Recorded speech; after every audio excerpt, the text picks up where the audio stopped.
56장 기도에 관하여 이제 이거는 그냥 그 경건한 마음으로 정의에 맞게 기도하라 이런 뜻인 것 같아요.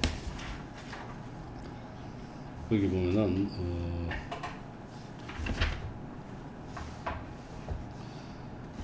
554쪽에 그 밑에 세 번째 줄에 보면은 그분은 선한 만큼, 자, 그 위에 보면은 하지만 그 아무리 그처럼 자유로운 부자의 결론으로 우리를 영광되게 하셔도 그분은 선한 만큼 또 강력한 만큼 정의로우시다. 정의에 맞지 않는 기도는 안 들어주겠다는 얘기죠.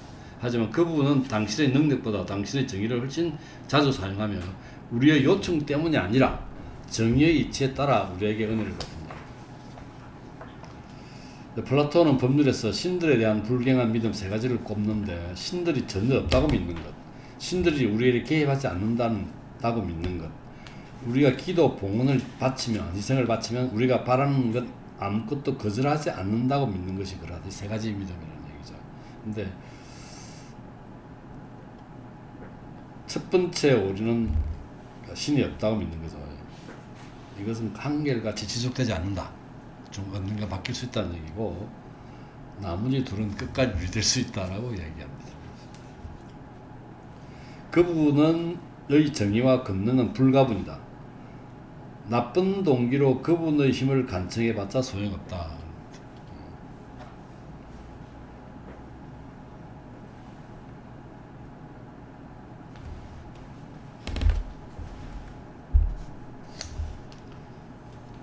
자, 그 다음에 밑에 네 번째 줄에 해모스러운 삶에 돈독한 신심을 섞는 인간의 행태가 자기 본색에 맞게 어디서나 죄를 짓고 다니는 사람의 행태보다 어찌 보면 더 비난받아야 할 것 같다. 잔재주 부리고 수 부리지 말라는 얘기 중에 그런 것 같아요. 그 다음에 우리는 다음 페이지 관습 때문에 그리고 습관이 되어서 기도한다. 또는 더 정확히 말하자면 기도문을 읽거나 발음한다. 그것은 결국 신흥에 지나지 않는다. 조금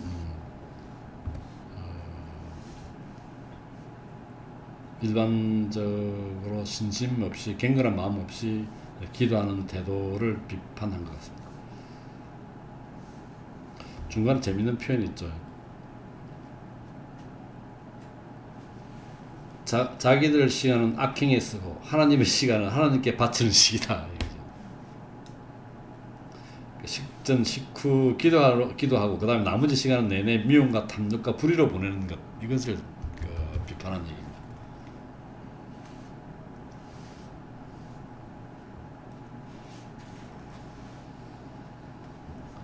그 다음에 중간에 죄와 판간을 찰떡같이 사이좋은 동반자로 같은 집에서 키우면 그토록 평안할 수 있다니 얼마나 놀라운 양심인가 비판하는 겁니다.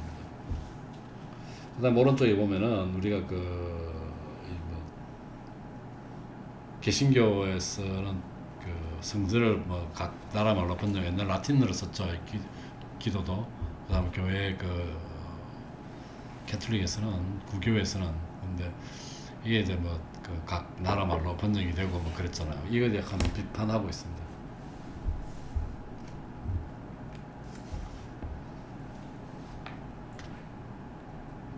민중의 언어로 옮기는 것. 참으로 웃기는 일이라는 얘기죠. 그게 559쪽에 단 7번째 줄에 있죠. 민중의 언어로 옮겨 그들이 다룰 수 있는 것으로 만들겠다는 이들은 참으로 웃기는 자들이다.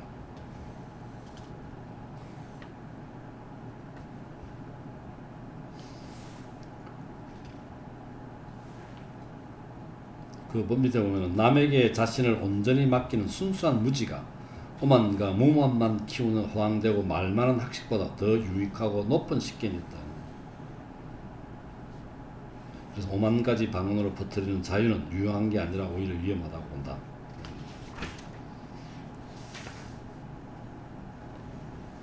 그 다음 페이지 560쪽 보면은 한 3분의 2 지점에 밑에서 한 8번째 줄점에 그는 또 과격한 귀족들이 신앙 문제로 무기를 드는 것은 종교적 열의 때문이 아니라 분노 때문이라고 말한다.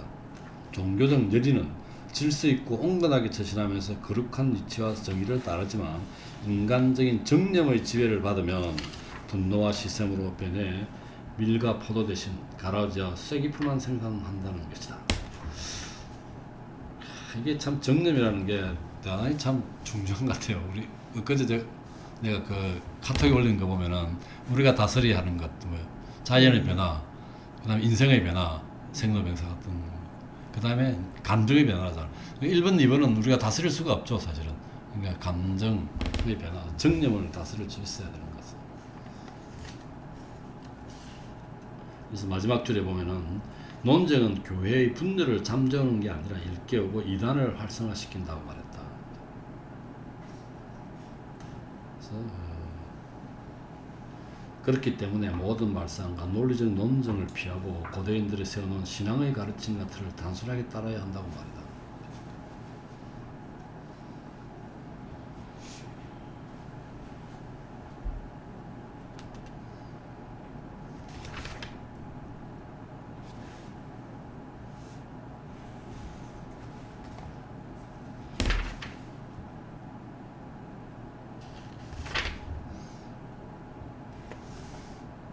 그 다음에 다음 562쪽에 보면은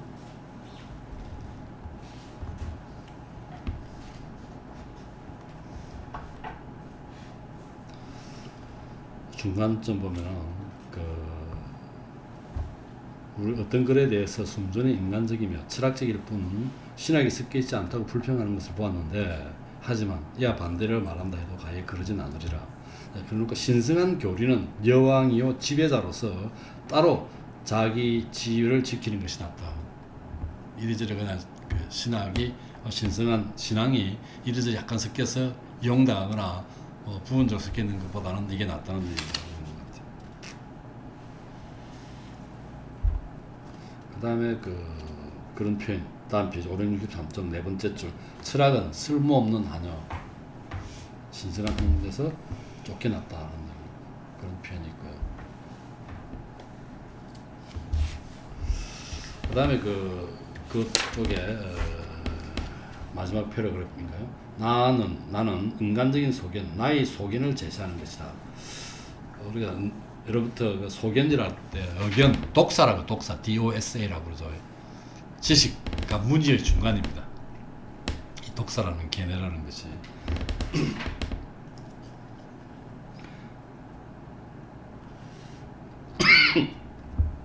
단지 따로따로 고찰해본 인간적인 상념들로 믿음의 문제가 아니라 견해의 문제로 내놓는다.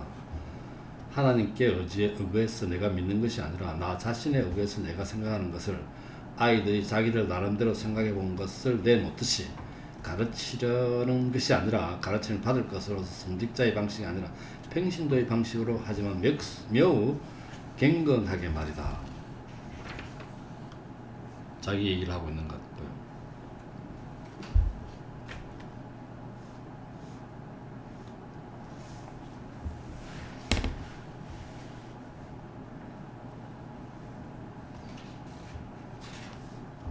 그 다음에 그 다음 페이지 408쪽 중간 보면 하나님이 함께 해주시기를 청할 때는 진지하고 경건해야 한다. 주기도문에 보면은 우리 그 위에 먼저 영혼이 그런 상태에 있지 못하면, 단정하고 신성하지 못하면, 경건하지 못하면 우리 기도는 헛될 뿐 아니라 악하기까지 하다는 것이다. 우리는 우리가 우리에게 잘못한 사람들을 용서하는 것과 같이 우리를 용서하시고, 이 주기도문에 있는 표현이죠. 라고 한다. 복수심과 원한을 벗어버린 영혼을 그분께 바친다는 것이 아니면 그 말이 무슨 뜻인가?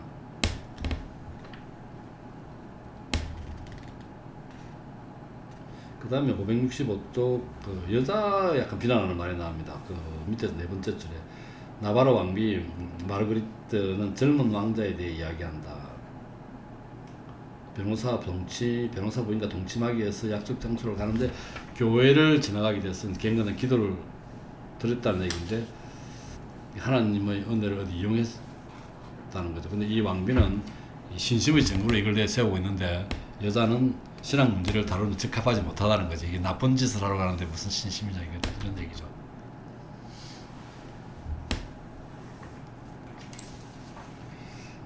진정한 기도 그리고 하나님과 우리의 갱근한 화해는 기도하는 순간에도 사탄의 지배를 받는 불순한 영혼에게는 일어날 수 없는 일이다. 악한 행위를 하는 도중에 도와달라고 하나님을 부르는 자는 자신을 도와달라고 경찰을 부르는 소매치기 하거든요.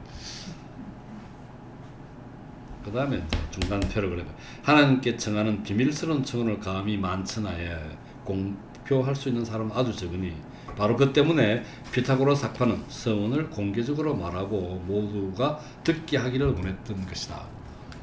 이것도 참 말로서 기도를 표현해야 된다는 것 있는 것 같아. 아주 속으로 하게 하면은 나쁜 얘기도 할 수 있겠죠. 567쪽 중간에 오이디푸스의 삐뚤어진 소원을 들어줌으로써 이런 얘기 있습니다. 음악에 버렸다는 거죠. 오이디푸스가 그랬죠. 자기 아들들이 이제 뭐라 하니까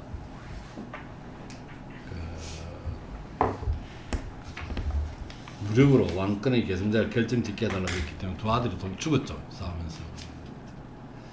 우리는 모든 일이 우리 뜻대로 되도록 정할 것이 아니라 도리에 맞게 비례해야 된다.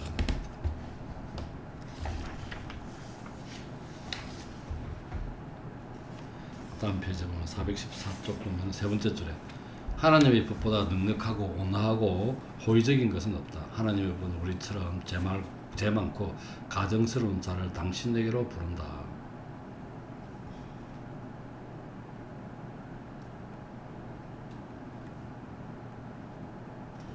적어도 하나님의 법에 호소하는 그 순간만이라도 가오를 미워하고 그 법을 어기게 한 정념을 미워하는 마음을 지녀야 한다.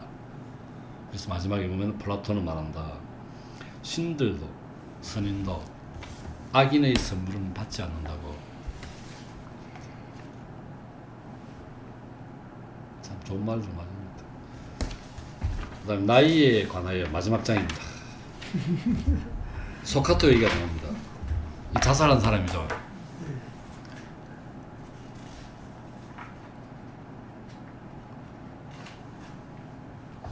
늙을 만큼 늙어 힘이 세잔에 죽는다. 이거 가장 희귀한 죽음이래. 옛날에는 사고도 많았고 병도 많았겠죠. 그러니까 늙어서 죽는다는 희귀한 죽음이라는 얘기.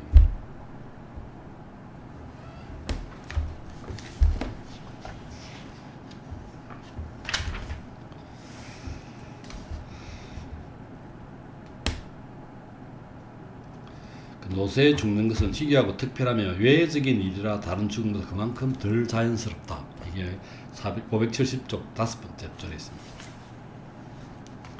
이기에 관해서 아우구스투스가 오른쪽 페이지 571쪽에 법관의 나이가 35살, 무슨 그 관리가 되기 위해 35살이 나이 제한이 있었나 봐. 이걸 30살로 낮췄고 세르비우스 툴리우스는 47세가 되면 기사가 전쟁에 나가는 것을 면제해줬고 아우구스투스는 다시 이걸 45세로 낮췄다고 그랬죠. 자기가 생각했을 때는 늦게 뭐까지 일하고 이게 중요한 게 아니라 좀 젊었을 때 일했으면 좋겠다는 거죠. 왜냐하면 거기 보면은 10번째 줄에 보면 문제는 오히려 반대 방향에 있는데 세상이 우리를 훨씬 일찍부터 일하도록 이끌지 않는다는 것이다. 19살에 온 세상의 심판관이 된 사람이 이거 옥타비아누스가 황제가 된 나이가 19살입니다.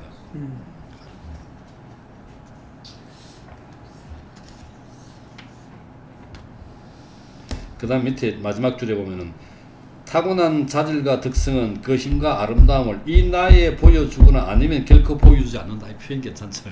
그 나이 젊은 뜬기부터 알아본다는 뜻인 것 같아요. 그 다음 페이지 보면은 세 번째 줄에 애시내나 오늘날에나 30살 이전에 행한 것이 그 나이 이후에 한 것보다 훨씬 많으리라 생각한다. 한니발과 스키피오, 한니발은 카르타고의 장군이고 스키피오는 한니발을 물려쳤던 스키피오 아프리카누스인가? 그렇죠.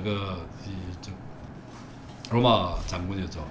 이 사람도 둘 다 그렇다는 거죠. 그들은 생애의 좋기 절반을 청춘 시절에 거둔 영광의 덕으로 살았다. 그 시절 이후 그들은 다른 모든 인간과 비교해서는 위대한 인간이었지만 자기들 자신과 비교할 때는 전혀 그렇지 못하다. 뭐냐면 젊었을 때 훨씬 나았다는 얘기죠. 그 다음에 마지막 패러그래프 보면은 572쪽 노쇠에 먼저 항복하는 것은 때로는 몸이기도 하고 때로는 마음이기도 합니다. 일반적으로 그 정신만 잘 차리면 마음이 먼저 항복하겠죠. 근데 정신을 잘 못 차리는 사람은 몸이 먼저 항복하겠죠. 근데 여기 보면은 유장이나 다리보다 머리가 먼저 소약해지는 사람은 나는 많이 보았다. 이것은 겪는 사람이 제대로 느끼지 못하는 데다 어렴풋이 모습을 드러내는 불행인 까닭에 더욱더 위험하다는 거죠. 정신이 먼저 노는 것은 더 위험하다는 얘기고.